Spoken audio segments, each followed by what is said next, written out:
Hoje é dia de falar sobre, de forma muito prática, como o fornecedor pode competir com inteligência na fase de disputa nas licitações públicas com ela. Só que não é a primeira vez que ela passa aqui, não. Ela que é, advogada, pregoeira e consultora na área, além de sócia, né, do escritório Licitac Consultoria. Além de tudo isso, prepara o print que vai aparecer aí na sua tela.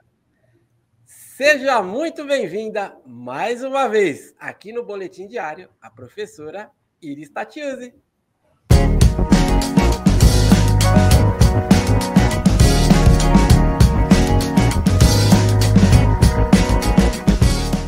Prazer recebê-la, professora, mais uma vez aqui. Não sei se você sabe, mas o seu vídeo é de 2022, então a gente precisava atualizar mesmo, hein?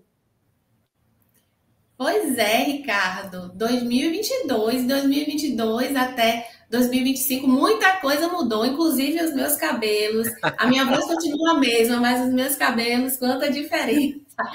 Brincadeiras à parte, é um prazer estar aqui novamente participando desse quadro da Forset, que é muito importante, contribui muito para trazer informações, atualidades da lei de licitações, das contratações públicas, contribuindo para a eficiência, né, nas contratações públicas. Estou aqui mais uma vez e hoje para falar da fase de disputas na Lei 14.133. É isso aí, professor. Eu quero desde já agradecer mais uma vez, em nome de toda a família Forset, o seu tempo, sua disponibilidade, a sua simpatia. E você que está acompanhando aqui, fique ligado, porque vai ter muita dica para você, fornecedor. Inclusive, eu já vou fazer aqui a primeira pergunta, aproveitando aí a experiência da professora. Professora, falando de 14.133, a fase de disputa, o que você percebeu que realmente mudou aí com a implementação da nova lei de licitações? Por favor, professora, o espaço é todo seu. Então, vamos lá. A Lei 14.133, ela trouxe mudanças significativas para a etapa ali de seleção de fornecedor, a fase de disputa, o julgamento, a habilitação e até a fase recursal. Eu fiz aqui um levantamento, temos muitas mudanças, mas eu separei algumas principais para a gente abordar nesse nosso bate-papo. A primeira delas foi a realização de forma eletrônica das licitações, e aqui eu falo do critério de julgamento menor preço, maior desconto, que foi regulamentado no âmbito federal pela IN 73 de 2022, porque é o critério de julgamento mais utilizado, né, nas contratações, tanto por pregão como concorrência, que hoje temos o mesmo procedimento para essas duas modalidades. Então, eu vou abordar aqui, enfatizando aqui, o critério de julgamento menor preço e maior desconto. Então, o primeiro ponto foi, assim, significativo, a realização das licitações de forma eletrônica. O governo federal já realizava licitações de forma eletrônica. Aqui em Salvador, como eu sou pregoeira no município de Salvador, também já realizávamos licitações no formato eletrônico há bastante tempo.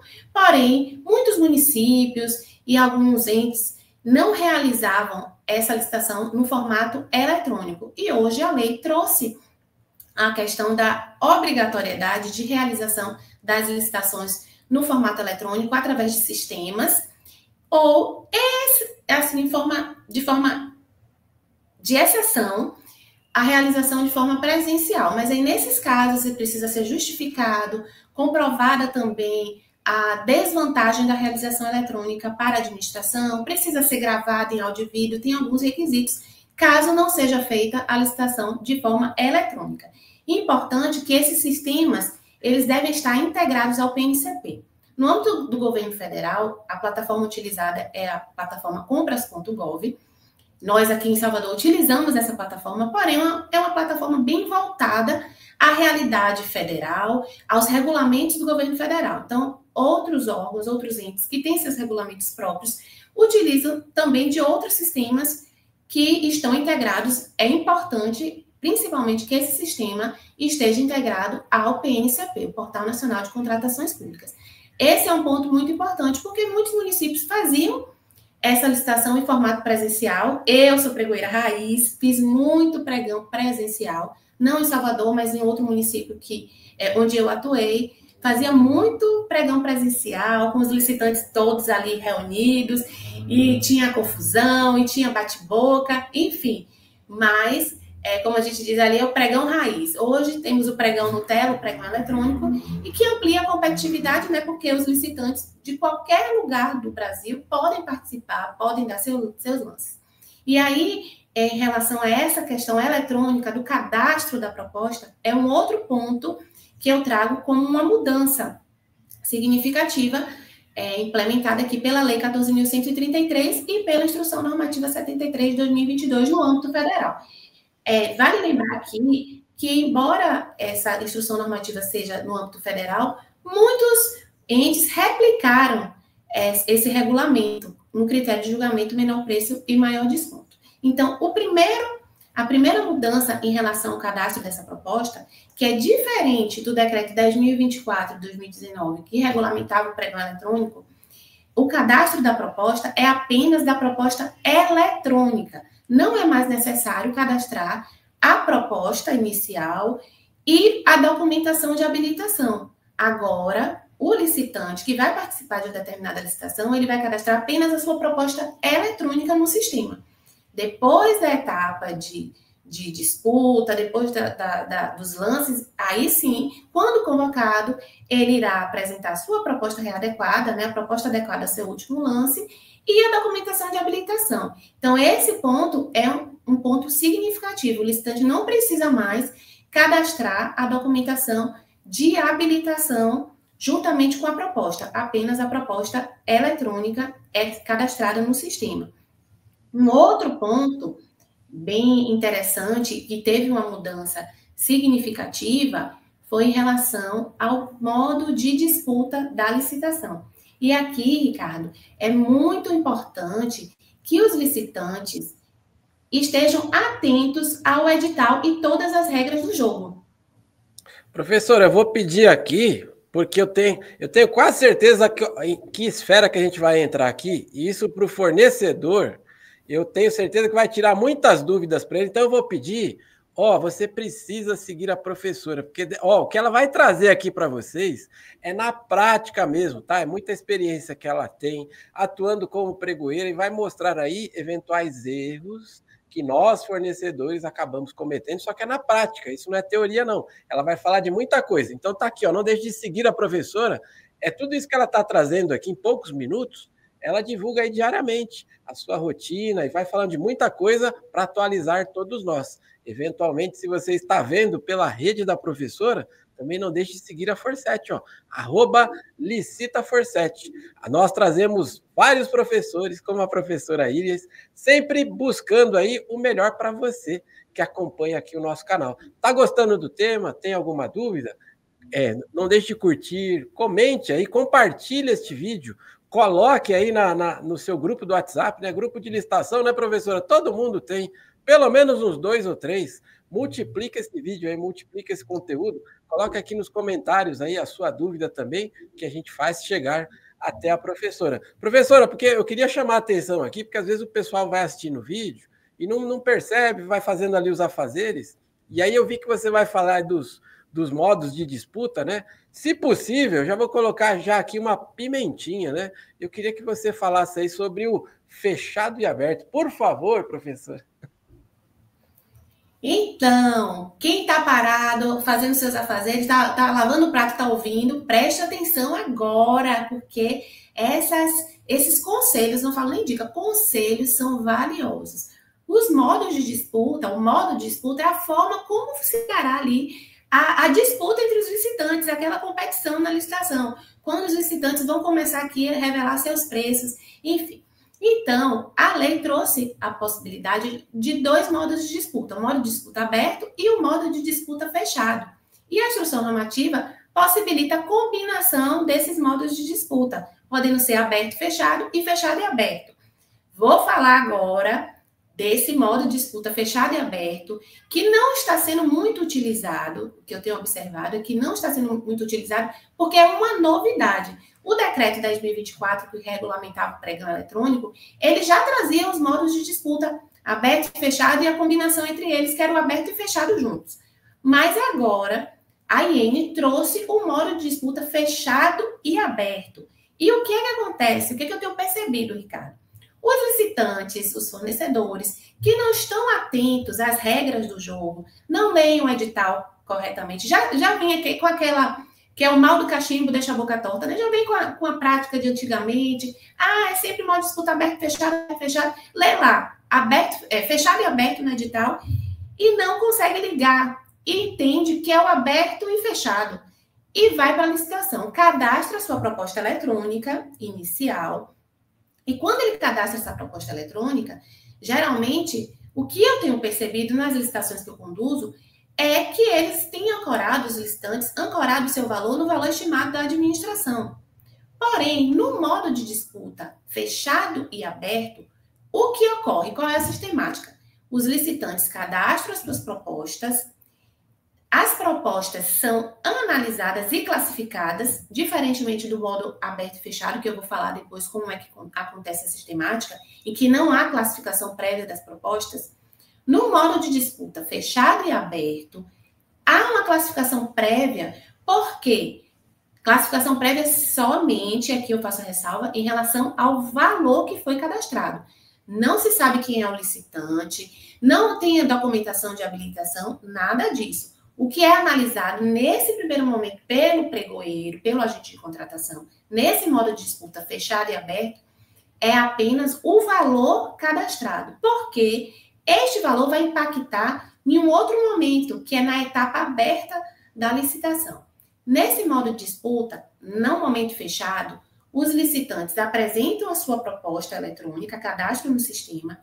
Essa proposta é avaliada em seu valor pelo pregoeiro, porque se tiver um valor irrisório, um valor muito abaixo, muito desproporcional referente ao mercado, muito abaixo do mercado irrisório, essa proposta ela vai ser eliminada para não impactar no modo aberto.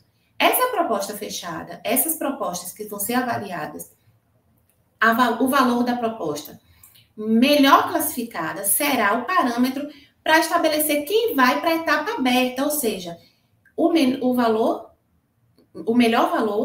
ou o menor valor, né? O melhor valor, ele será o parâmetro, e quem estiver no intervalo de 10% acima desse valor, todos os licitantes que estiverem nesse intervalo, vão poder participar de uma etapa, de uma disputa aberta, em que eles vão dando lances sucessivos. Diferente do modo de disputa aberta e fechado, que todo mundo vai para os lances, e aí apenas o melhor valor e quem estiver no intervalo vai para uma etapa fechada e única. Então, no modo de disputa fechado, acontece dessa forma. O melhor valor ou menor valor, se um menor valor irrisório tiver sido desclassificado antes, vai para essa etapa de disputa aberta e vai poder dar lances ali nesse segundo momento.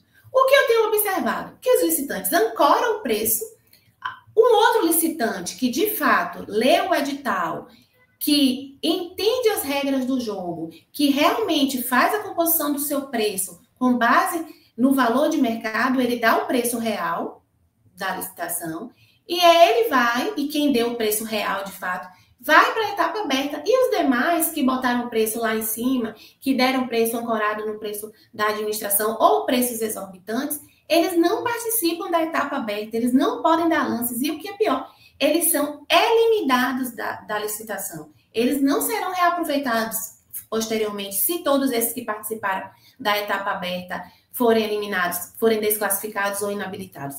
Eles saem, eles não podem mais voltar para a licitação, eles não voltam mais para o sertão. E o que acontece? Muitos licitantes ligam, pregoeira, a minha proposta foi desclassificada, começou a etapa de lances e eu não pude dar lances.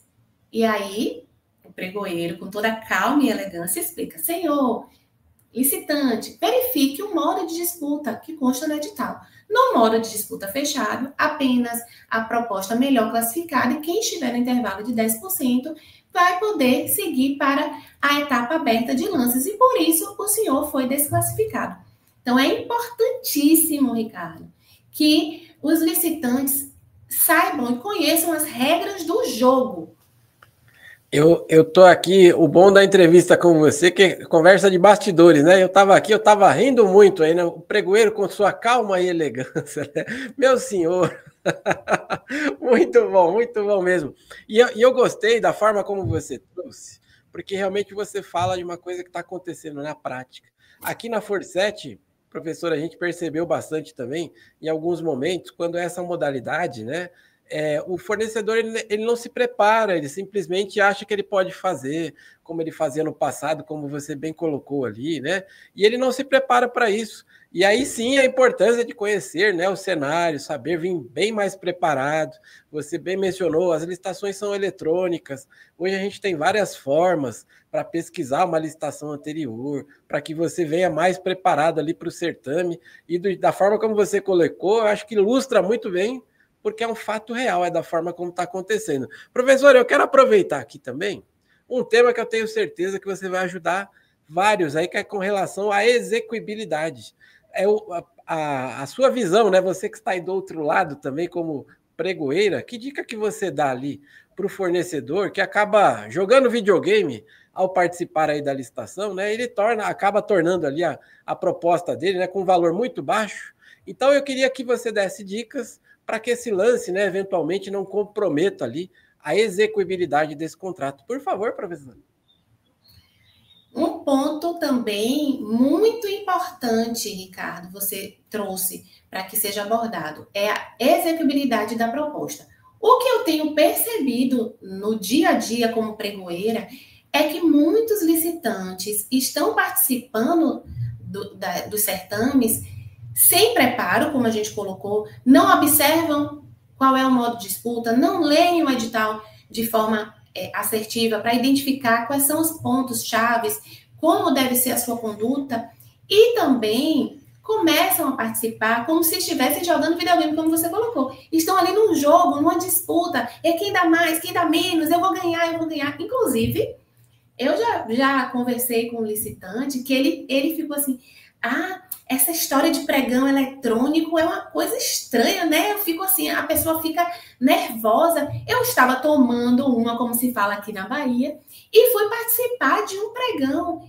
E aí eu fui dando lance, me empolguei e fiquei naquela disputa, como se tivesse uma disputa acirrada com um concorrente e fosse algo pessoal. E ali ele nem sabe quem é o concorrente. Mas um dava 100, ele dava menos, e no final a proposta dele estava totalmente inexequível, ou seja, ele não conseguiria cumprir as exigências do objeto, ele não conseguiria executar aquele contrato com aquele preço. Então é importante que o licitante, ele faça a composição do seu preço, para saber o seu limite, até quanto ele pode baixar. Por que é licitante, Ricardo? Que ele decide reduzir o valor realmente, porque ele quer ganhar aquela licitação, porque aquele contrato é interessante, porque ele quer ter contrato com a administração, tem muito essa questão.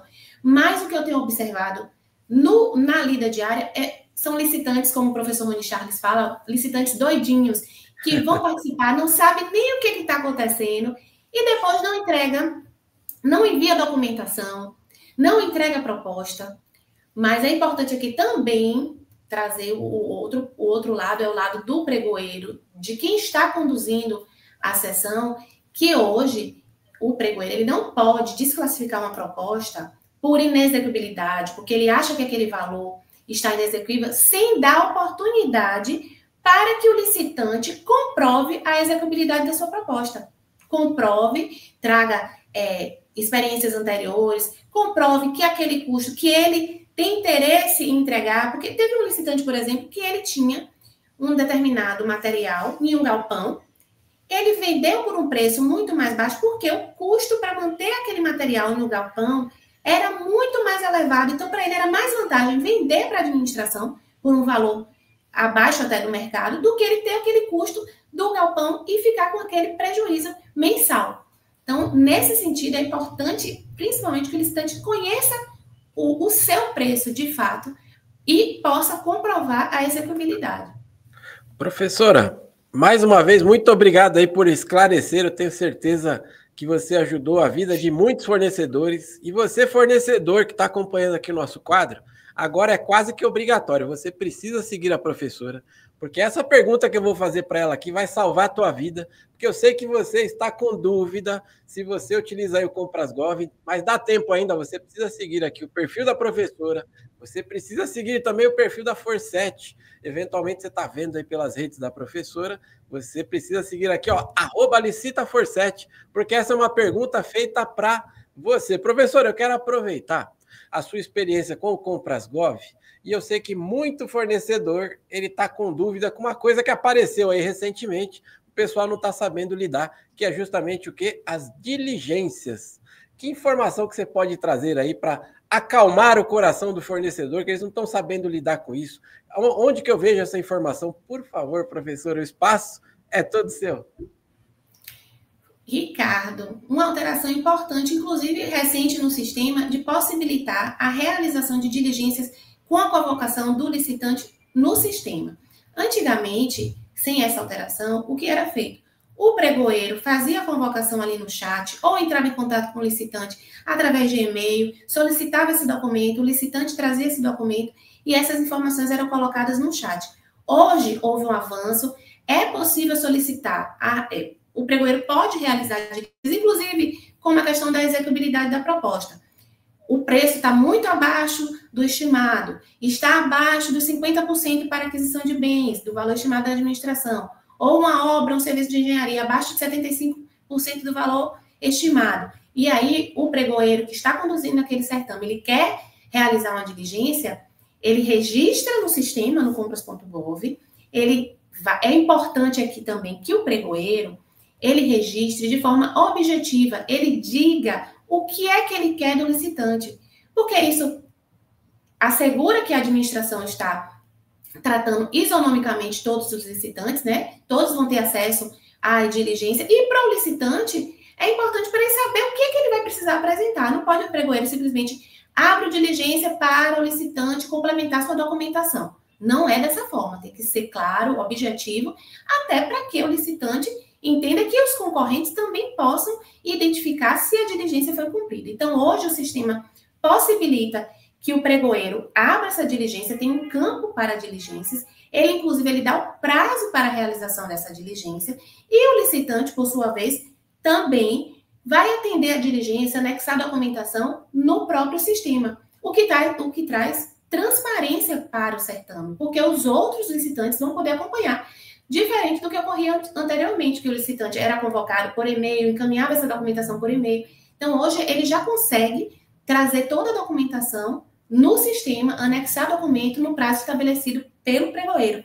Porque o que acontecia também é o pregoeiro conceder um prazo para um licitante, em outro caso, conceder um prazo diferente para outro licitante. Então, hoje, a gente consegue, com a realização de diligência no sistema, no campo próprio, trazer mais transparência e isonomia para a atuação de todos os licitantes.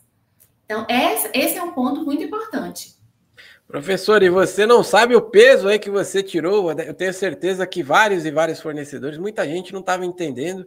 Inclusive, se eu não falar disso aqui, depois eu levo um puxão de orelha, né? A Forset, a gente correu aqui e já conseguiu desenvolver, né, o nosso produto Elicita Radar. Ele já avisa também sobre as diligências aí, porque tinha muito fornecedor que estava se perdendo, né? Onde encontrar essa informação, a gente entendeu que isso era uma demanda ali dos fornecedores e corremos atrás disso e realmente trazendo o que? Transparência, né?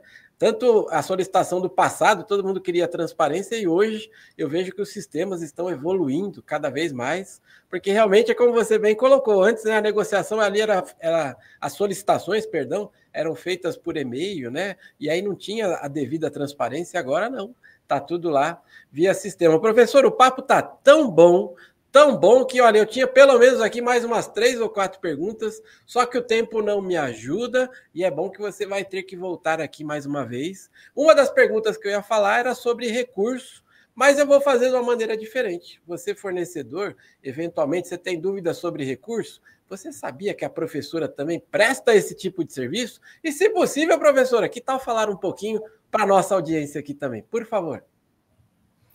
Pois é, Ricardo. A fase recursal também, ela teve mudança significativa.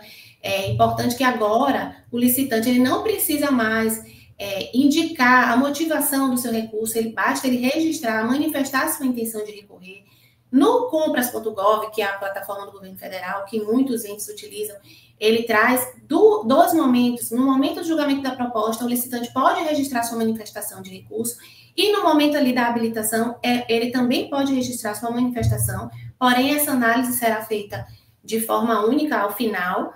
É importante o licitante estar atento às regras do jogo, a verificar o edital, qual o prazo para ele manifestar essa intenção de recurso, porque a lei traz os 10 minutos, porém, aqui é importantíssimo falar sobre isso, Ricardo, porque o que eu vejo, que tem pregoeiros, colegas, que simplesmente somem da sessão, não informam, suspendeu a sessão para analisar a documentação.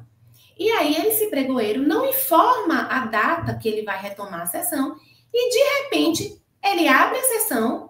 A professora Priscila Vieira, ela fala que é o pregoeiro mestre dos magos, que desaparece do nada, ele aparece assim. E aí, ele retoma a sessão sem comunicar nada ao licitante e habilita o fornecedor, o licitante que estava ali classificado em primeiro lugar, habilitou aquele licitante e já abre o prazo, o sistema automaticamente concede os 10 minutos de prazo para a intenção de recurso, só que os licitantes não estão ali acompanhando. E aí você traz uma ferramenta importante da Forset, que é muito interessante, que hoje os sistemas e as plataformas, elas estão se atualizando para ajudar o fornecedor nesse sentido, de sinalizar, olha, o pregoeiro abriu a sessão, o pregoeiro convocou. Então, a gente tem a tecnologia ao nosso favor, tanto o pregoeiro, porque hoje a gente já tem a abertura automática das sessões, então a gente já tem essa facilidade no pregoeiro, quanto o fornecedor que também tem esses avanços de ser notificado, recebe por e-mail, recebe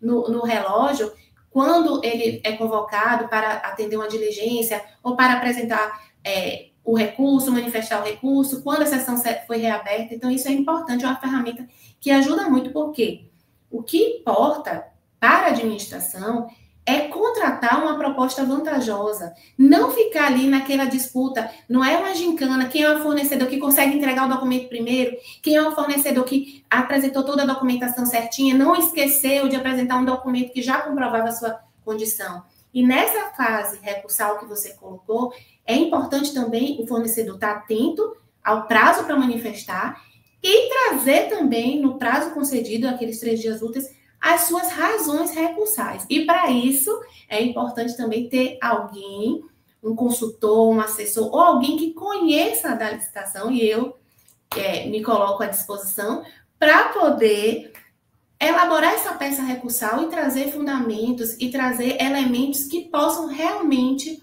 mudar a decisão ou contrarrazoar também um recurso de forma fundamentada para poder se garantir ali naquela licitação e ter êxito. É isso aí, professor, é exatamente aí onde eu queria chegar, porque eu vejo ainda muito fornecedor, muitas vezes ele tem até a razão, só que aí ele faz da maneira incorreta, né? Talvez buscando aí na internet, acaba utilizando a IA, mas ele não tem ainda a prática de utilizar a inteligência artificial, e isso também é tema para um outro encontro, talvez, aí, né, professor? Inclusive, eu anotei aqui, ó, talvez o nosso próximo bate-papo é sobre pregões presenciais, para a gente bater um papo também, já fica registrado aqui no vídeo também, para a nossa próxima conversa. Mas, professor, olha, que papo leve, tenho certeza que você elucidou, ajudou muitos fornecedores, o conteúdo ficou muito bom e essa é a essência deste quadro. Então, mais uma vez aqui com a sua vinda, reforçamos o compromisso de que licitação é o nosso negócio. Até a próxima, professora! Até a próxima, muito bom. Eu tenho que me controlar, porque é um tema que eu amo e tem muito assunto, né? A gente vai falando e os bastidores que eu digo, que a gente fala e não para. Eu peço até desculpas porque eu me empolgo para falar de licitação, porque é o que eu vivo no dia a dia. E tem muita coisa, Ricardo, muita coisa, muito conselho importante para os licitantes, para entender as regras do jogo, que não está brincadeira, tem a questão das penalidades, é importante estar atento para não ser penalizado. Isso também é um assunto que a gente pode para um próximo bate-papo abordar, porque eu tenho visto muito licitante ser penalizado, ficar impedido de licitar, porque não atendeu a uma convocação, muito licitante, como a gente falou, tendo garantia de proposta sendo executada e ficando sem poder participar. Então, é importante estar atento, ter sistemas que colaborem, né? Plataformas como a Forset que ajudam, estão ali ao lado do licitante para ajudar que ele participe de forma segura das contratações. Muito obrigado, professora, e até o próximo vídeo.